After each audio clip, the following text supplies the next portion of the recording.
Another day, another basketball stories na naman ang pagkukwentuhan natin.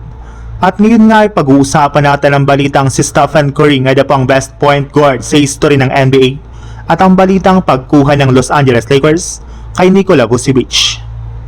Alam naman nga po ninyo na si Stephen Curry na nga po itinuturing na best shooter sa history ng NBA at halos lahat nga po ng mga fans, analyst at maging mga players ay magkasundo rito. Pero bukod nga po sa pagiging best shooter nito, ay mismong si Stephen Curry na rin naman nga po ang nagsabi na siya rin naman nga po ang best point guard sa history ng liga sa dami ng kanya naging achievement. Pero this time nga po ay may mga fans at analyst na nga po nag-disagree sa kanya. Kesyo hindi rin naman nga po isang point guard si Stephen Curry gayong isa nga po itong shooting guard, hindi kagaya kay Magic Johnson.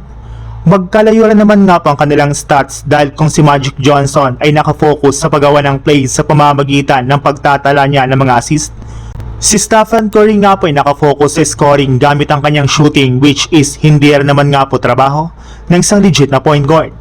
Ni hindi man lang nga po nag-average si Curry ng double-digit assist sa kanyang buong karir sa NBA.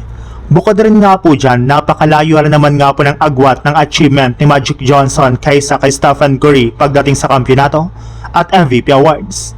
Kaya as of now nga po ay si Magic Johnson pa rin nga po ang nananatili bilang best point guard ngayon ayon sa majority ng mga fans.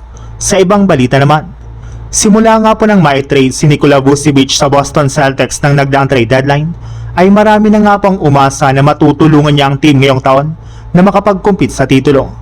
Ngunit naging maikli lang naman nga po ang kanyang paglalaro sa kanilang lineup matapos nga po siyang magtamo ng injury sa kanyang daliri na siyang rason bakit ilang linggo lang siyang nakapaglaro sa kanilang kupunan. Sinabayan pa nga po ito ng sobrang nakakadismaya nilang pag-choke sa kanilang serye laban sa Philadelphia 76ers.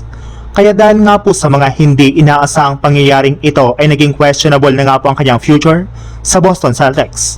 Ayon nga po sa isang insider, malaki nga po ang posibilidad na umalis agad si Vucevic sa kanilang lineup at pumasok na lamang sa free agency market bilang unrestricted free agent.